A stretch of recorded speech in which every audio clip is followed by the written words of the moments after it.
Namaskar and welcome to PGurus Prime Time. I have today with me the pleasure of company of Sree RVS Mani. Before we jump into what is going to be a very absorbing session, let us welcome Sree Mani to our channel. Mani ji, Namaskaram and welcome to PGurus channel. Namaskar. I'm thankful to PGurus for taking me on very important topics. Thank you Sir, very much. thank you very much, sir, and also please accept our gratitude for agreeing to come on this program at such short notice. This is a very important topic, viewers. What you are trying to see is what Brahmins have suffered in Tamil Nadu for the last 100 years. And I'll go back as far as 100 years to tell you why it has been happening, but that is something else. First, I want to try and bring you the context here. We first go to listen to Dr. Subramanian Swamy, with whom I had a conversation just a few minutes ago. So let us listen in on that one. Namaskaram, viewers. I have Dr. Subramanian Swamy with me, and I would like to have him update us about this recent incidents in connection with the Padma Seshadri Bal Bhavan, which is PSBB. And Dr. Swamy, what made you get into this PSBB scandal, sir? Well, some of the prominent citizens of Chennai, particularly lawyers who have been working with me in these 2G cases and Chidambaram's Air Max cases and so on, they contacted me. So I said, listen, when the school itself has not approached me, how can I do it? And, I can understand they have a bureaucratic problem of, no individual principal or board can come, but some representative. So the alumni association, which has all prominent people in it, they wrote me an email, long email, requesting me to, help them survive this. So having got this basis, I then went after it, and I see, for me, fighting DMK is not new. I fought them in 1991 on the LTT issue and dismissed the government. And then I fought them on the Sabhanayaka temple case. Then I fought them on Ram Setu when Vajpayee was supporting them. So, and I won in each case.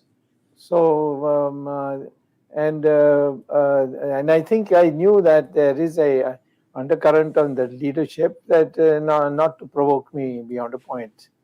And so I thought that if I could demonstrate that the people can't just be pushed around, and the schools can't be taken over, and slandering the teacher actually did an online misbehavior, and he was not a Brahmin. So to say Brahmin teachers are raping this and all kinds of things were being spread. And there's all these lumpen elements, you see, criminals, bootleggers, they all got into politics because that's the easiest profession to enter. And they were terrorizing, generally speaking, everywhere, Papan, Brahmin, etc. And so I thought this is a good time to strike, because the BJP is completely paralyzed. All the top Brahmin intellectuals like Gurumurthy, etc., have gone underground. So I thought this is the time to show them, and I've now written a letter to the governor saying that this resembles the early Nazi period in Germany, where Jews were tracked like this, you see, attacked and their institutions taken over, beaten up. So I think the same thing is there. The governor should intervene.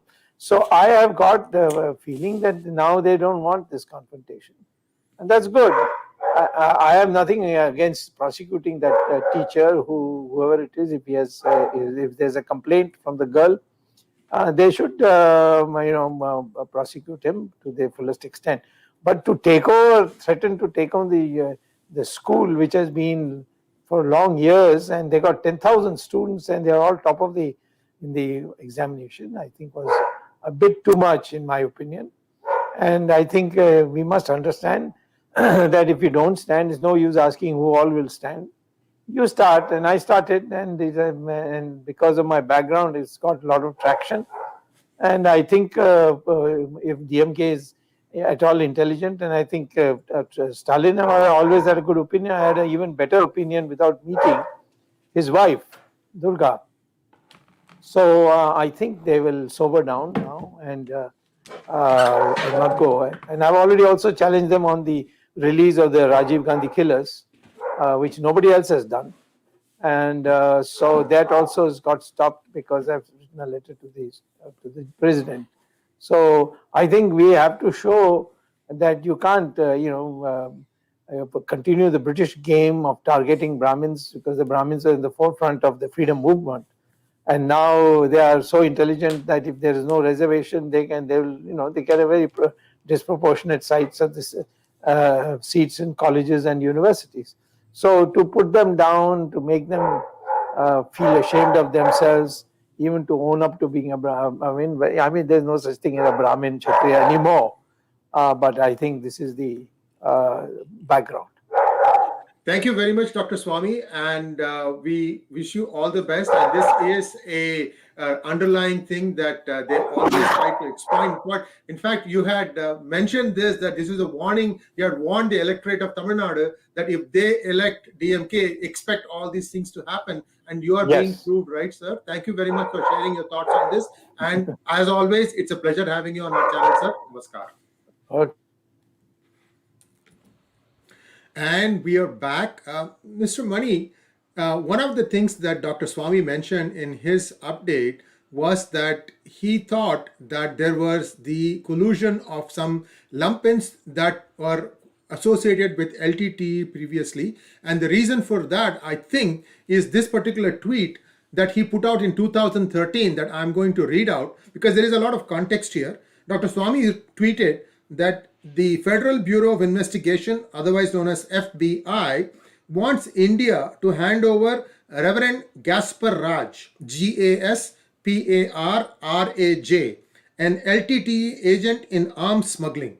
But he is a friend of PC, BC and TDK, hence protected. So, sir, the FBI had demanded that this individual, he also goes by the name Father Gaspar Raj. He's also considered to be very close to Kanyakumari, who happens to be the sister of the current CM of Tamil Nadu, Mr. M.K. Stalin. Sir, you have worked in the Home Ministry, and how does one start the process, assuming that by chance the Modi government watches this video and says, oh, wait a minute, this is pending, I want to act on this. What do I need to do? What would you do, sir, if you were the one entrusted with the job? Basically, the Secretariat of Home Ministry, it is being dealt in the IS2 division. They deal it in a particular fashion that they ask the CBI. In CBI, there is a very specific division, a DIG in charge. They call it DIG COD or Deputy Director COD or some IC, something like that. I don't recollect the name. A specific international cooperation for all the Interpol notices as well as notices of lookout coming under extradition treaties. They handle it, and they are supposed to locate this end and try to send back the criminal on whose the red corner notice has been issued. Now, red corner notice means that only, that you please catch hold of the person, arrest him and send it to us. The requesting country makes it. And you also have an extradition treaty in this. So I do not know why it was not done.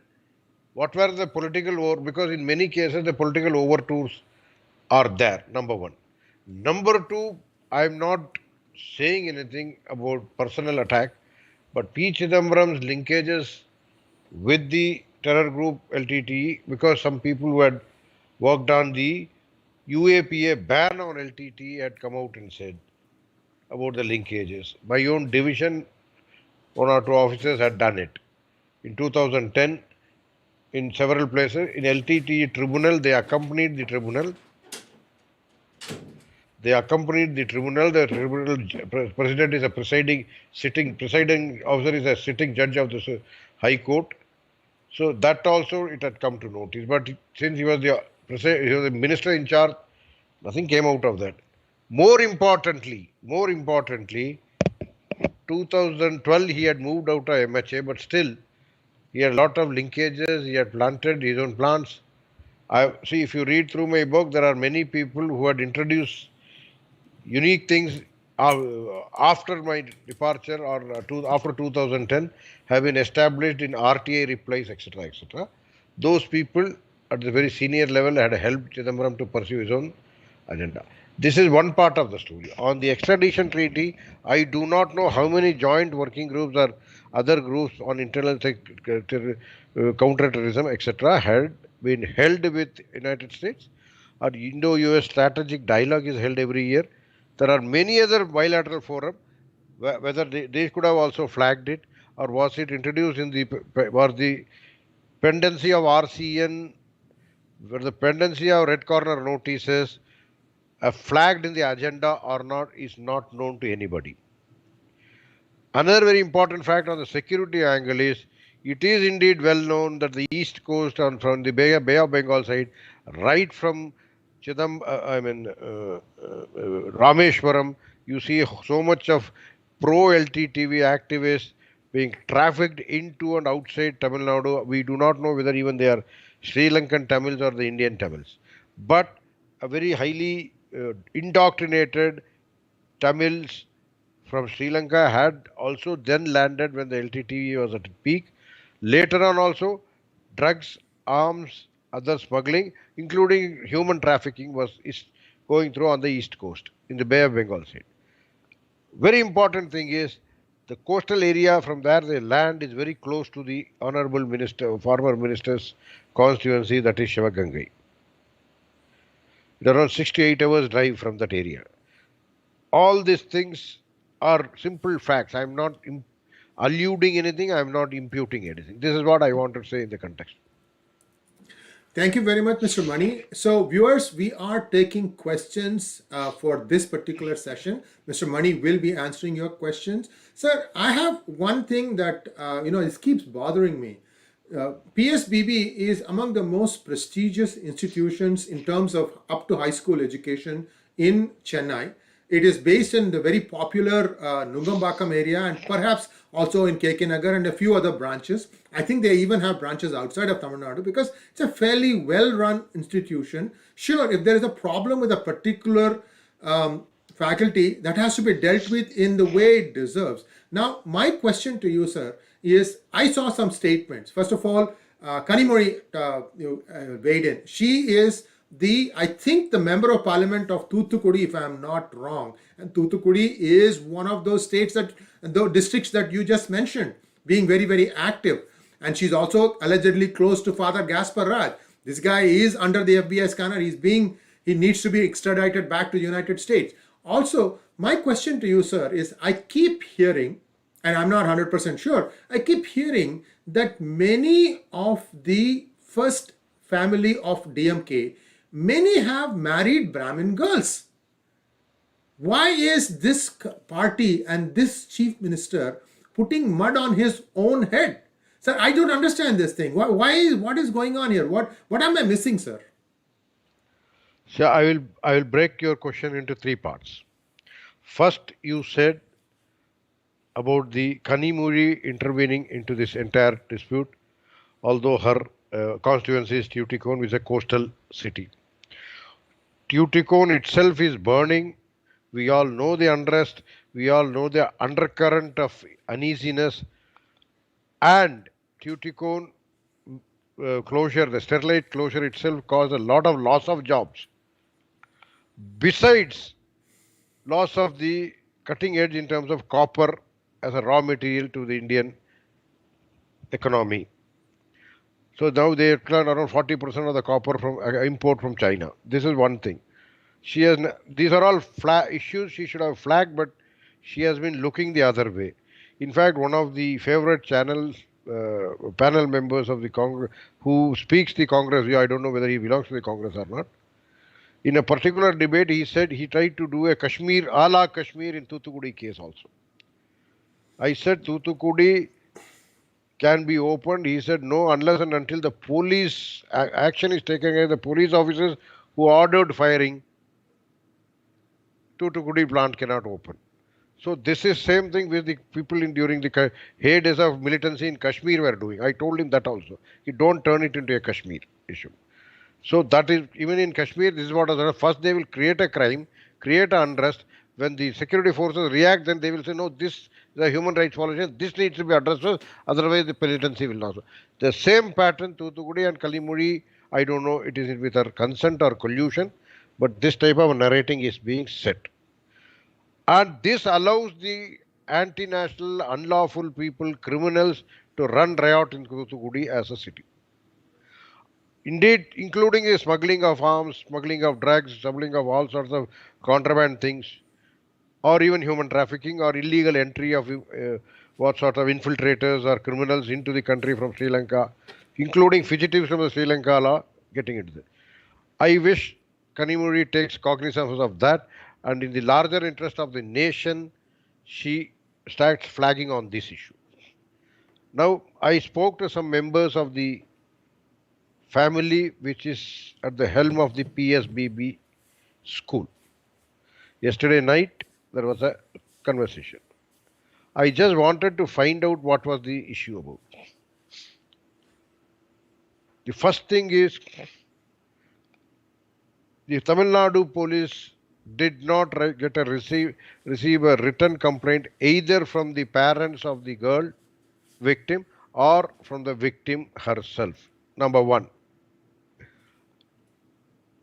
The school authorities, whether the principal or the director of management or whomsoever it is, school authorities also did not get any written complaint from the school parents. Kanyakumari had taken a complaint and that was acted upon with alacrity by police. If you try to file a complaint in the Tamil Nadu Chennai police station, you will learn the tricks how it is a struggle to file a police. On 12th November 2018, when a Tawheed Jamaat activist who was driving a Ola or a Uber car refused to take me to my destination after having a legitimate booking, I tried to file a complaint in Flower Bazaar and they made my life miserable. So I had to rush for some place. So I did not pursue it. All the same, I tweeted, anybody can verify that. This is the second part. This is how the Tamil Nadu police in the present circumstances treats you. So if Kanyakumari's complaint should be acted upon with alacrity, I feel a complaint on the subject of a larger challenge to the Tawheed Jamaat should be getting much more priority because within 6 months the colors were out and the Tawheed Jamaat was involved in the Sri Lankan terrorist attack in a church. So these are all facts. It's all on public domain. Everything is on public domain. I don't cook up stories. Having said that, now I come to the third part. So this is what the alacrity. What was her motivation to get into this? What was her source of information? Because the information which was available is that girl, the victim, had sent an Instagram, shared something on the Instagram. I don't know whether it was about victimization or persecution or even a molestation. She had shared something with a friend who was a past alumnus of this PSBB school. So we do not know what she shared, how it landed in the Kanyakumari's information thing, and how she with alacrity started doing this. Notwithstanding that, if you see Madhuvanti's statements, she has been very clearly saying that we will not stop on the way of objective investigation, but still being attacked. She told very clearly, and not only that, the concerned perpetrator has been arrested. And whatever, as per legal court, the Tamil Nadu police in its best of its judgment doing it, they are supporting there, they are cooperating with the investigation, everything. So it is a one-off case. Almost 63 years of existence of this school, PSBB. This is the first case of such a kind. And the management is not even involved in that.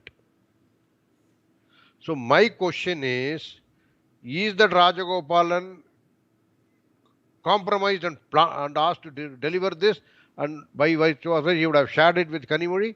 This is a one important aspect the Tamil Nadu government should investigate. The Tamil Nadu police should investigate, because it is also possible that Rajagopal, the teacher, has also been compromised, paid, or whatever it is, to play out this drama.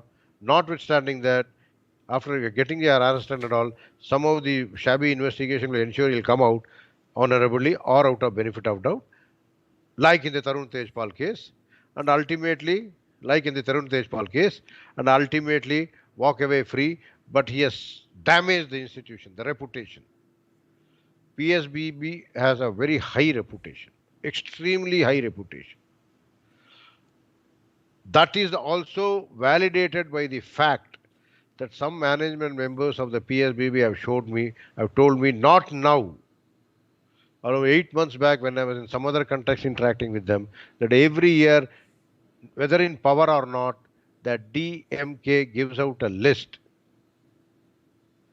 Under duress, they have to admit around 100 to 120 people.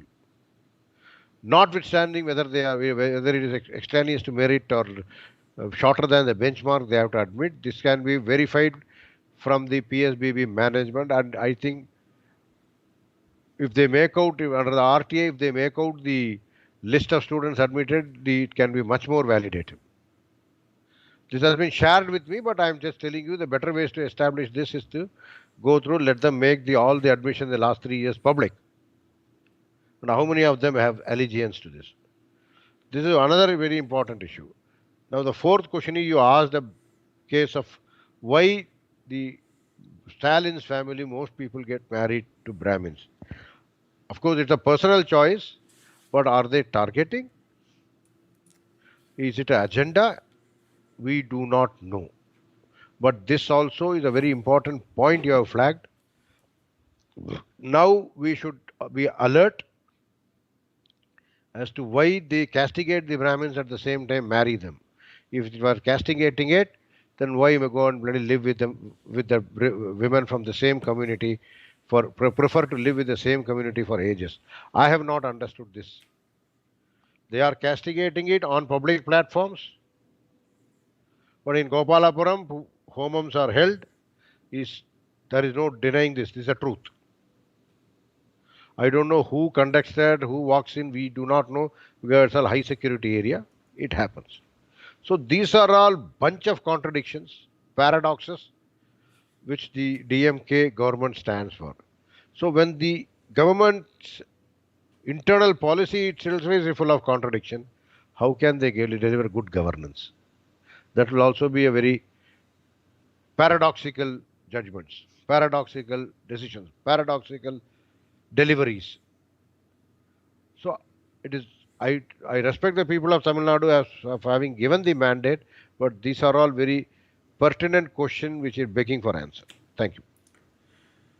And what is also surprising, Mr. Mani, is that many of the very famous alumni of this PSBB institution have chosen to stay quiet. We see them coming out with videos almost every day, and they owe at least a part of their success to their, being grounded in realities in this institution.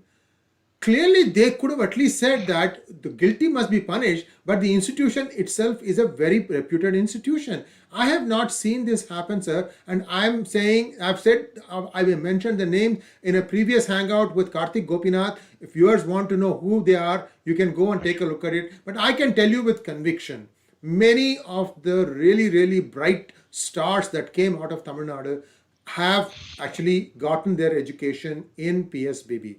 They have some of the highest strike rates in IIT Delhi, IITs and IIMs. And basically what it is this school happens to be different from many other schools in the way they impart instruction. They are very dharmic, and they teach you some of the more important things in life. And this is not something that perhaps the others want to prosper. But clearly there is a instigation that has happened.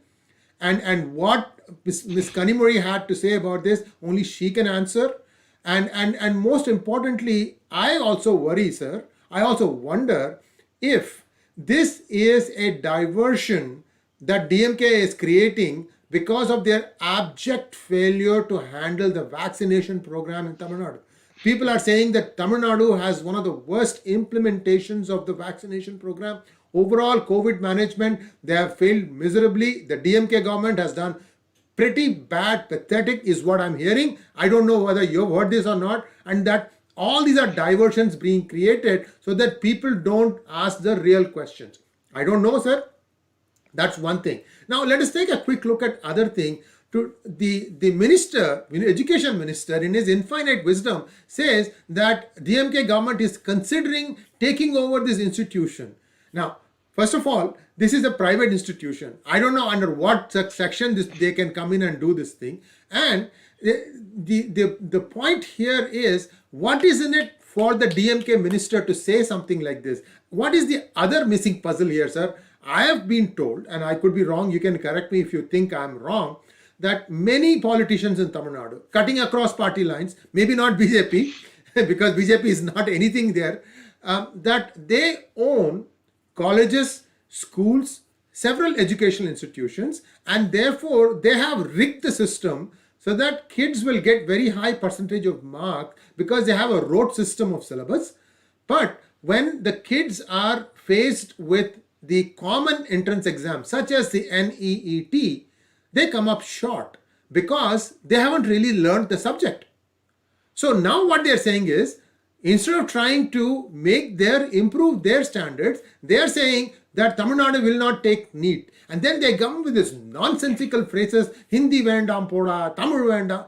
What the heck is this? I mean, you are supposed to be imparting education to the best of your ability to the children. So what is the big picture here, sir? Is this the main reason that these people feel their schools are being shown up short when compared to PSBB? And add to that what you just said, that they force a list of 100 to 125 candidates that PSBB has to give admission to. What is it that this makes no sense to me at all, sir?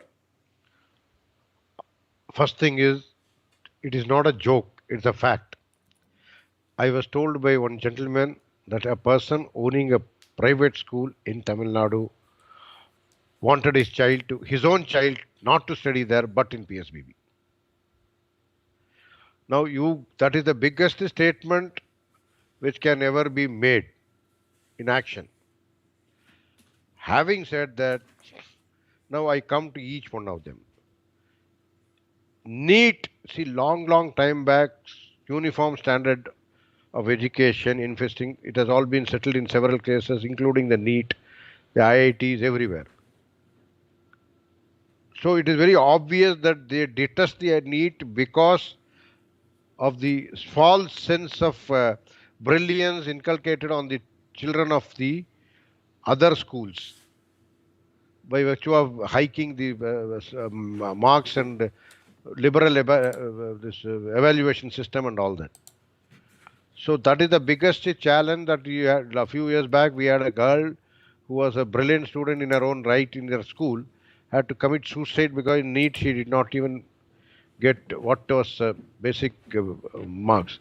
So we have a case of suicide 2-3 years back, and there also a lot of politics was played. Unfortunate. Now the question comes is, if the Tamil Nadu government does not participate in the NEET, there is another issue like that. We have a lot of institution, as you have already said, higher learning institution, including the medical colleges, dental colleges, engineering colleges, which would never qualify on a benchmark evaluation had the AICTE or any accrediting institution does its job in honesty, in a professional manner. But because of the pressures from different politics, it's a fact, and AICC chairman has been caught with corruption. One gentleman in 2010 or so, I think Mr. Yadav or somebody was there. So these are all matters of fact about how the AICC system is rigged. That is the reason you have engineering colleges without even proper laboratories. You have medical college without even attachment with a hospital. Every year they renew their contract with a particular hospital. All these things are there in all over in India, but in Tamil Nadu it is very profound. The number of engineering colleges, if you walk through the Tamil Nadu, Madurai to Tirunelveli, Kovilpatti, Nalatin, Pudur, and all those places, staggering. Similarly, Virudhunagar, so many engineering colleges, there is no need for that. And that is the reason you find engineering colleges graduates from Tamil Nadu are working as telephone operators and newspaper vendors because they are not fit to be employed as engineers. Similarly, in case of doctors, the medical council of now the National Medical Commission, how do they manage to get the licenses? We do not know. And let's not forget, it's a huge industry. I'm told that to complete the studies of 4.5 years in a medical college, in one of these five private medical colleges, cost you anything between 60 lakhs to 1 crore. And a mere MBBS do not stand anywhere in the given set of clinical ecosystem. So, what is this happening? And number two, most of this, even at the lower education, school level also, as I told you, one gentleman would not put his own daughter in his own school, which is owned by him. But there are all the politicians, irrespective of whether the DMK or the ADMK or other PMK or MDMK, whatever it is, they all have some stakes in some school or the other. And this is something which has never been flagged. And by virtue of this, earlier there used to be one Hindu high school in Triplicane. There used to be some other Vidyanika, something like that. Some Vidya Bhavan or something like that. There used to be others. I'm told even the Vivekananda College, which is a prestigious institution, is also facing some problems of encroachment. Some charges have been levied against them. The entire issue of His Holiness Shankaracharya of Kanchipuram, inter alia, had some clash of interest because he, as a Dharma Guru, he was standing for certain righteousness, and I don't know, he was standing for righteousness, and some political groups were handling this Tamil Nadu hospitals and some other institutions, educational institutions, etc. And this is also a matter of fact. And ultimately, he was acquitted. He was acquitted by a neutral court, and he was acquitted, and all the charges were dropped. Some vested interest tried to bring in charges even after that. Even that was not accepted by the court through a revision petition or whatever it is they did. I do not know beyond that.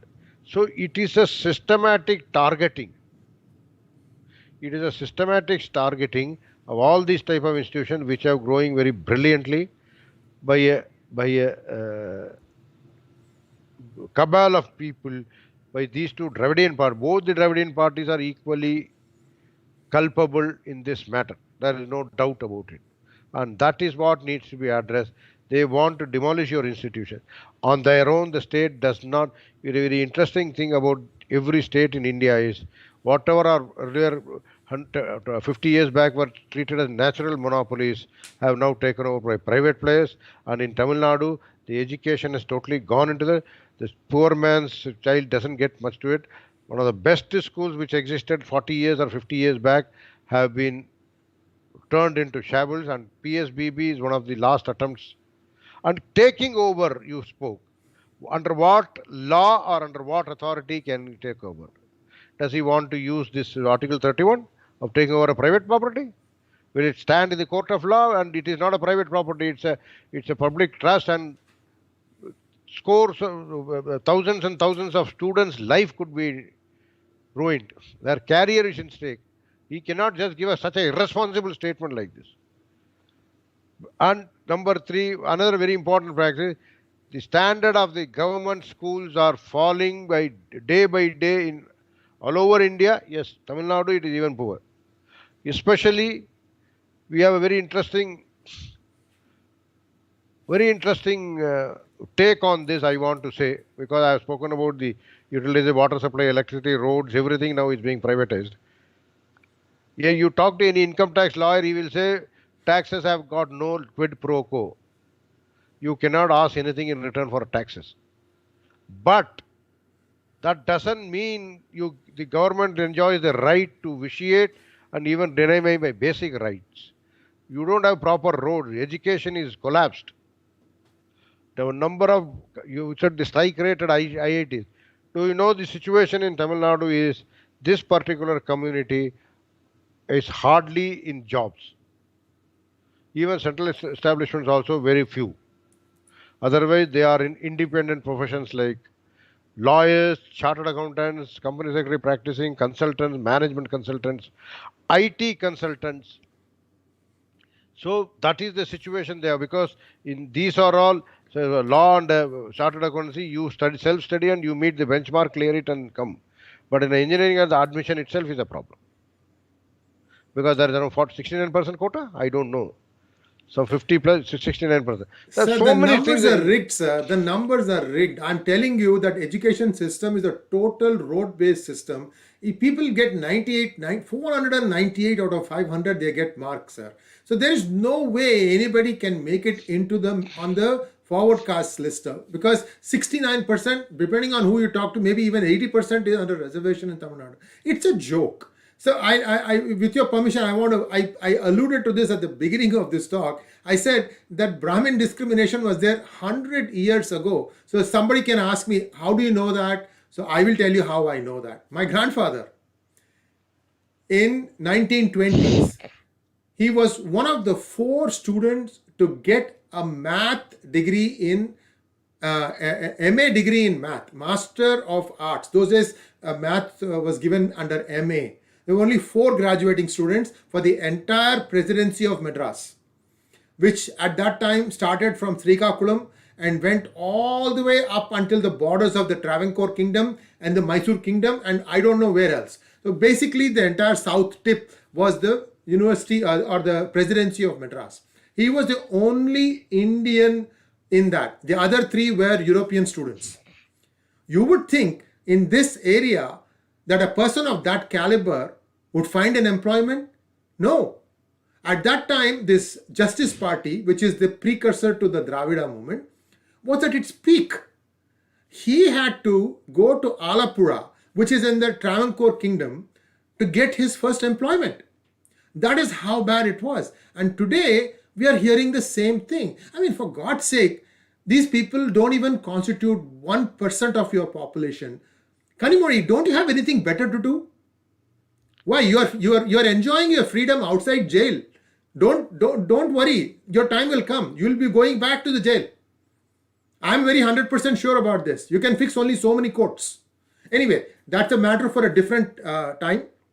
See, the problem I have with the DMK party is, of the family 20 or 30, 21 families now that control the regional politics in India, this is perhaps the most corrupt, if not the most corrupt, one of the most corrupt. And they are the trendsetters in many of these things. And that has led the others to kind of just follow. And this needs to be nipped in the bud. And I'm afraid I'm not happy with the way the Modi government has dealt with it either. Anyway, these are all topics for a different type. So I think with your permission, sir, I can start taking some questions. We are about 39 minutes into our hangout. Sure. Okay. So the first question, Babu Ramabhadran says, sir, all Tamil Nadu social problems are because of its root of Brahmin versus anti-Brahmin. This is a very erroneous mindset. Why? I just told you guys, 100 years. My grandfather couldn't get a job. So this is, everybody, for anything and everything, blame it on the Brahmins. This has been the case, and somehow a lie told 1,000 times becomes the truth. That is the case here. So your answer, sir. Basically, if you see the self-respect party or later on the Justice Party, and which was later pioneered by the Dravida, the EVR, Periyar or whatever it is, whomsoever exact name is, Ramaswamy Nayakar. First thing is there are migrants from outside the Tamil Nadu, so their claim to any Tamil legacy is erroneous. That's number one. Having said that, by virtue of this divisive agenda being pursued by him, he had covered up his own misdeeds. We all know that he had set gold standards in ethics by marrying his own daughter. And the DK fellows and their successor DMK fellows, these are all facts that none of them have ever condemned it. Is it a gold standard? It is something related to Tamil culture? I don't think so. At least not in the Tamil culture I come from a Tamil culture I belong to, or the Tamil culture I follow. So there, that standard between that and this is the difference. And number two, none of the parties after the DK and later on the DMK or the AMDMK has ever tried to build bridges. They have only perpetuated the differences, Jayalalitha being a Brahmin herself notwithstanding.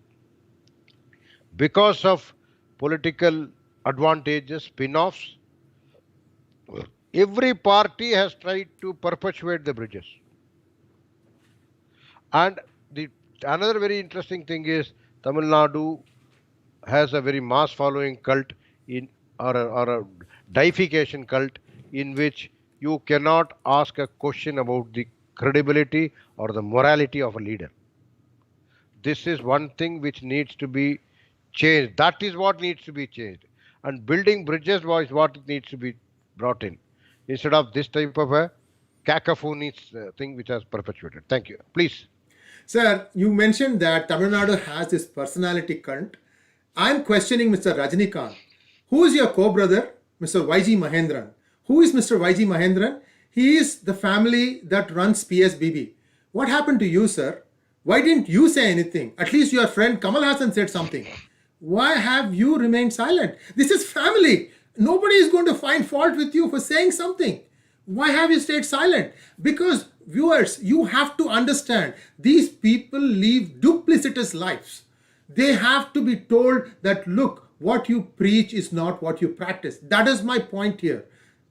That is my point. If the families are okay with marrying Brahmin girls, what about your children? Your grandchildren are half Brahmin. So what happens is, these kinds of nefarious thoughts will come and attack you personally also. You don't know when it is going to happen. This is very dangerous trend that is being set. Anyway, that is my 2 cents, sir. Let's go on to the next. On a very, very particular, in this relevant context, Yeah. I saw a post that a latest child born in their family has been named as Vedant. I don't want to say anything more than that. Yeah, Kanimori's son is Aditya. It's after the son. Yeah. Right. Anyway, so she's a very convenient, I don't know what caste she professes. She's very convenient. She'll say she's an Nadar. She'll say she's also take dad's caste. Point here is move beyond all these things and also stop trying to pinpoint a 1% hopeless minority which is divided. They are full of intellectuals. They are like Navagrahas. Each one will look in one direction. That's all fine. That's what you get. But at the end, they give you top quality education. Appreciate that. If I were MK Stalin, I would give a permission for PSBB to have a school in every district of Tamil Nadu. That will be your best legacy you can ever think of. Anyway, that is my point, sir. Taxes also. I think most of the people in the community are taxpayers.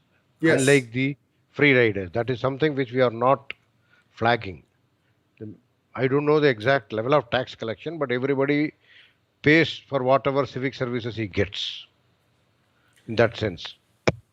So, Geeta Prabhu wants to know, why is there a targeting of only Hindu-oriented schools like PSBB, Maharishi, Sasta institutions, especially those run by Brahmins? Do they want Brahmins to be extinct like dinosaurs? That's a question which somebody inside Tamil Nadu should answer. I have never lived in Tamil Nadu.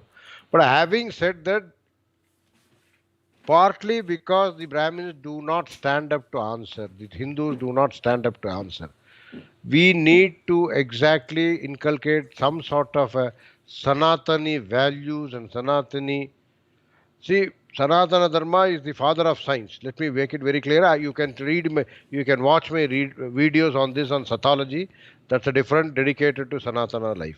But having said that, this aping of the Western education, Western lifestyle, Western thing has rendered the Sanatani children, the Hindu Brahmin children, or even the Hindu children, absolutely bankrupt on their own culture, absolutely bankrupt on their own values. And this is the reason when you are being trolled, when you are being chased, you have no answers. It is also important for the parents, even at the formative stages, to bring in this type of a culture within the house, this type of practices. Follow them. So many other things are there which are very important, non-controversial also. Still try following them. Maybe your children will grow up to it. I don't say you make him a Vedic scholar. But basic thing, what is Sandhya Vandanam? Sandhya means fusion. Fusion produces energy. Energy I partake when the Kala Sandhya, when nuclear fusion happens, the atomic energy is created. Similarly, when a Kala Sandhya happens, so much energy is created which I also partake. Simple steps you can teach them. So this will go a long way in establishing or arresting the current trend, because most of the people think that Sandhya Vandanam is taking that Udari and simply drinking three drops of water. That is not the case. What is the relevance of Varuna? What is the relevance of Aditya? Why Aditya Hridayam? Why this Surya Upasthanam? All these things. I am willing to share the meanings, English meanings, which my father had written down. So you can also announce it on this. So this is the way you have to simply take it forward. Have a self-esteem. For self-esteem, you should have a self-consolidation. As long as you are not internally consolidated, you will continue to be object of ridicule. You will continue to be object of target. You will be targeted. Your culture will be targeted. Your institutions will be targeted. Shastra is doing a wonderful thing. It will be very unfortunate if it happens to be targeted. I am told that it is next in line after PSBB. This is my internal source. The Shastra will be the next in line, and they have already started some documentation on this, challenging certain factors. So I don't know how far it is true. I think Mr. Vaidya Subramaniam should be able to react on that, confirm or deny it. So that's it. Please, next. Sir, many of these, so-called, institutions which are run by Brahmins have donated substantially to the CM Cares Fund. If you don't believe me, go to the website and take a look at the donors. And so they must raise their voice. I am really, really disappointed with the likes of people like Mr. Rajnikant, because these are all people who know the inside information. It's not something that they need to be told from media, and yet they choose to keep silence. It's very, very unfortunate. So next question, sir. Sree Sivaraman wants to know, what is the motivation for any government in Tamil Nadu to trouble Brahmins? They are not a political threat, nor are they economically strong or hold significant land. So what is your opinion, please? Why are the 1% or less Brahmins being targeted? The reason is that the entire, as they say, the victimhood has been propagated over a period of generations. That Brahmins have harassed you, Brahmins have victimized you, so you have to revolt against them. Whether it is established by fact or not, we do not know. But that is what is being perpetuated from one generation to another generation, within the family, outside in the family, in the ecosystem of their movement, and that is one of the reasons. That is one of the reasons, whether it is a myth which has been purported, like the myth of Hindu terror, our friends in the INC, UPA government propagated. Similarly, this is a myth of Brahmin tyranny, which has been propagated by all the Dravidian party, irrespective of their color, all 4, 5, 6 of them. They have been, the myth of Brahmin tyranny. That is a myth which needs to be broken by our scholars, our intellectuals, and broken by bit, piece by piece. See, the Hindu terror angle, I broke it out. I feel somebody comes out with a work to demystify this myth of Brahmin tyranny. That has to happen, otherwise this type of a persecution will not only continue, the magnitude and this thing will increase more. So that is what is important. The number of cases will increase, magnitude will increase, including the methods of widespread canvas, the width of the canvas will increase. Now they are targeting schools Tomorrow they may end up targeting the lighting of lamps, or maybe the Dhanur Masha, morning bhajan, which they sing from the Jayadeva's Gita Govinda, Ashtapadi. Morning, if you see the Margari Masam, Ashtapadi is sung on the roads. Even that could be targeted. Please, I'm not giving ideas to Dravidian parties. Let you don't listen and those fellows start listening and doing this mischief is a possibility. That is also they get ideas. So these are all very, very important. This canvas is going to enlarge, and also the magnitude of the hit will be much more potent, unless and until somebody breaks this myth of Brahmin tyranny. Somebody comes out and say, hey, this is the fact. It is the other middle class caste which might have. There have been a lot of work on the northern side, but in the southern states, people are not coming out with sheer facts that, hey, this is not the Brahmin who persecuted you. It could be anybody else, whether it's the Tevar or it's the Nadar. We don't know which caste it is, but please don't come out of that myth. That's what it needs to be prosecuted. So what Does are the it answer Brahmins? his question? Yes, I did. You did, sir. What are the Brahmins to do? My two humble sense on this. Girls and boys, you have only yourself to fall back on to protect yourself. Start doing serious exercises, bodybuilding. For women, learn something like Kalari Payattu, where you will be able to quickly defend yourself. Because even in love jihad, or in this other Katta Panchayat, that one of the rascals who happens to be also a member of parliament today, spearheads in Deep South, they do these things where they forcibly take somebody's name and register a marriage and then demand ransom, saying that unless you give me so much money, you'll be married, considered as married to some XYZ. Okay, so these things are also happening in Tamil Nadu. This is not just there is a rate sheet. First is Brahmins, then the other. So it's not Five like lakhs, 5 lakhs for a Brahmin, or Yeah, 3 lakhs yeah. for a Mudaliyar, or right, Chettiar, right. something like that. So what? How do you get out of this? Learn to be able to take care of yourself. Be able to defend yourself. Learn how to do this thing. It is not very difficult these days. I think some of these things you will start seeing happening now. Self-defense classes, so that if you are caught somewhere by yourself, you are not going to be found wanting of courage. This is the most priceless advice I can give you, because you will say, it's easy for you. You're sitting halfway across the world and dispensing this wisdom. This is for your own protection. Please take it very seriously. So next question. I entirely agree with you. But one thing what is intriguing me is all these women's liberals and even the liberal from the Brahmin groups and all, they talk about all sorts of profanity, rejecting the profanity during the periods and all sorts of things, including Shabarimala and all that. But they never raise a voice when a Muslim, the girl never marries. The girl's male relative has to accept the proposal of the the female doesn't marry. She has got no say in that marriage. So as a consequence, what you are saying in that they I'm afraid we seem to have lost the connection. He's trying to rejoin. Just give me 1 second here. Unfortunately, we lost him, and at this point, we'll have to call this session complete. We'll be back again next week. Have a safe weekend. Namaskar.